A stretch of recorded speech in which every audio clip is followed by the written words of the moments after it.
Jack of all trades, no? Ay, sayang naman. Okay lang yung maintindihan ka. Kasi naman wala. Dito guys, so, pang grade 10, madami dito. Sawa ka dun. Puro pang grade 10 yung nasa YT ko guys. Subscribe na kayo. Huwag na kayong mahiya. Taman tayong x plus 3.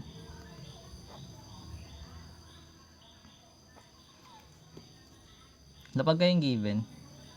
So meron tayong x plus 3 over x minus 2 greater than 0. So basically guys, kung ganito lang naman yung given, naka-equate na sa 0, diretso ko na critical points.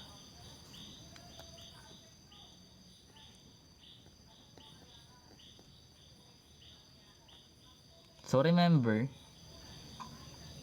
yung numerator denominator mo, equate mo lang sa 0. So yung x plus 3, pag in-equate sa 0, eto magiging x equals negative 3. Then yung x minus 2 natin, so magiging x equals 2. Yan yung critical points. Then pagkatapos mo sa critical points, scrap mo siya.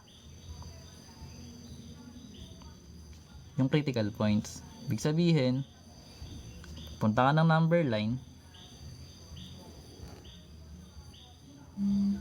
lagay mo yung negative 3 to, syempre mauna yung negative bago positive, kasi nasa left side yung mga negative numbers eh. So lagay mo dito yung negative 3, then i-copy mo yung 2 dito sa kabilang side.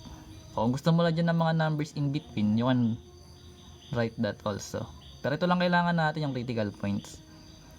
So remember then, na kapag walang or equal, yung critical points guys, open circle. Ibig sabihin, open circle lang to. Hindi mo siya i-shade.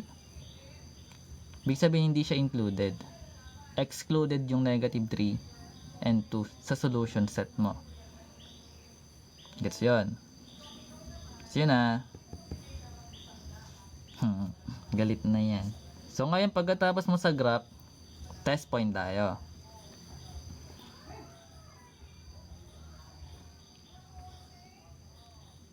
So kuha tayo test point. So graph ulit natin muna para naintindihan niyo step by step kung paano siya ginagawa. So ito yung negative 3. Ito yung 2 natin.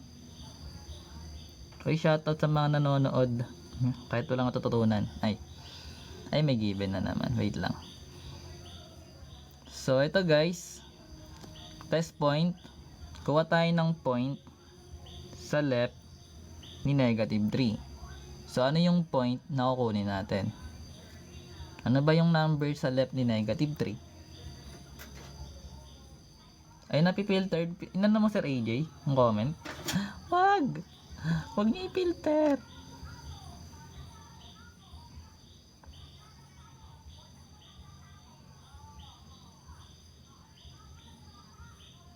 Ay wala. Ba't napipil? Okay.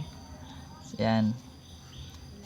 Ano yung number na kukunin natin guys sa ano? Ayan, negative 5 sabi. So you can use negative 5. So yung numbers naman between negative 3 and 2, anong kukunin natin? Anong gagamitin pala?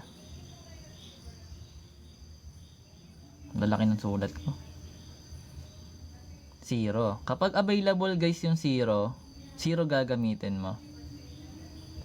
Okay. Then yung sa right naman, ni 2. Why?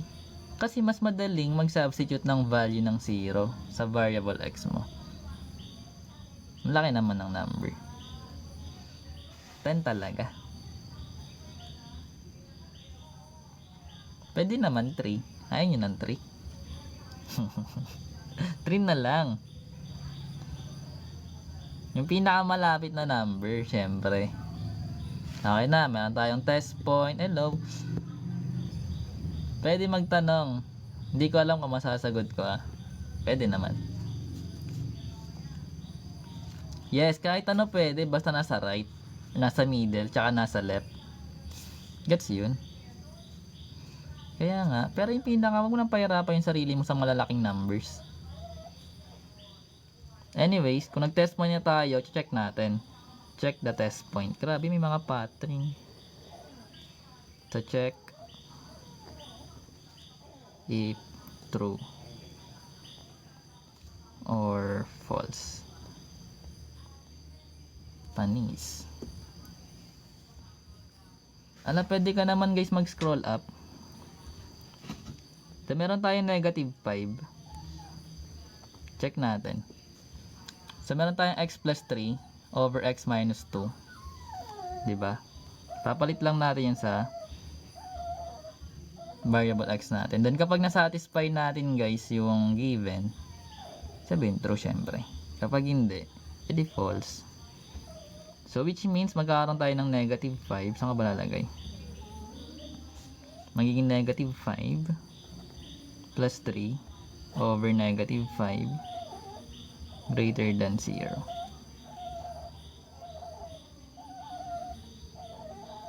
Ano daw? Mabagal na ako magsalita, no? Bilisan ko kaya. Nakakatamad, di ba?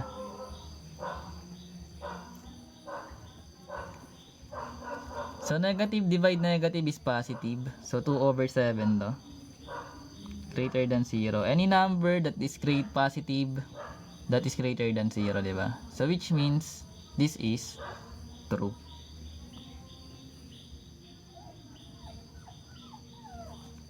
So, remember guys, ito yung test point natin. So, pag pinlag natin yung lagay natin dito para maintindihan nyo.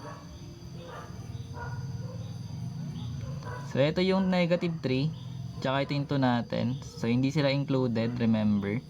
So, chinek natin dito sa negative 5. Ibig sabihin, tama yung solution. Shade mo to dito.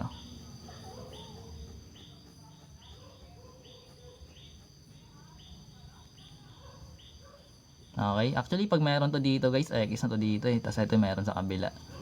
Pero check pa rin natin. Kasi sayang naman yung pinag-kuha natin na points. So let's say x equals to 0 naman yung gagamitin. So same process, ipa-plug lang natin yung mga variable x natin as 0. So magkakaroon tayo ng 0 plus 3 at saka 0 minus 2 greater than 0. Then magiging 3 over negative 2 greater than 0. And this is negative 3 over 2 rin. Parehas lang yan guys. So this is false.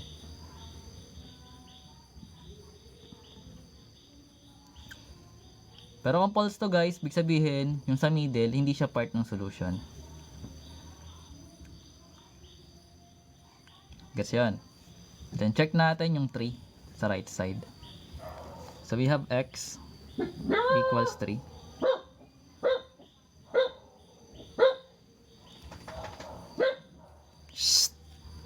So magiging 3 plus 3 over 3 minus 2 greater than 0. Grabe naman siya. So magiging 6 over 1 or 6 which is true. Nagets yun ha. Mabagal na yun. Naka slow pacing tayo guys. Pwede. Send nga eh. Malagay na nga send eh. Pero pwede rin gifts. Ay. Ibig sabihin guys, ito yung solution set natin. So kapag ganito yung solution set, yung pag-read ng graph is from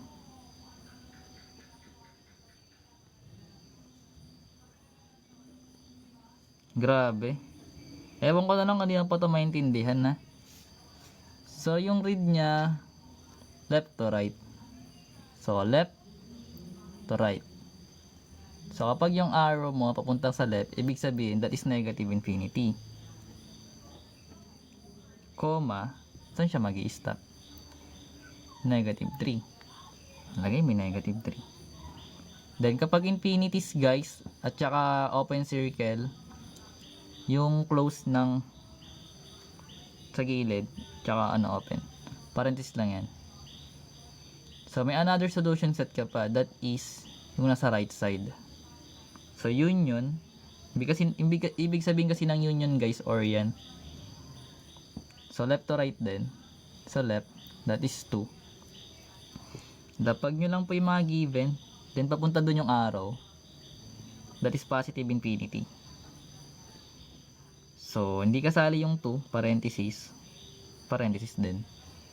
Ito na yung solution set mo. Tawag dito is interval notation. Hey, thank you, Kamen.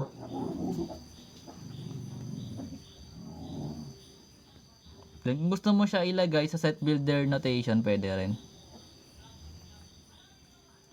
So, magkakaroon ka naman ng x such that x is an element of real number where x is less than negative 3 or x is greater than 2. Ito yung magiging solution set mo. Tawag dito, may bibili pa yata. Ay, wala. This is set builder notation.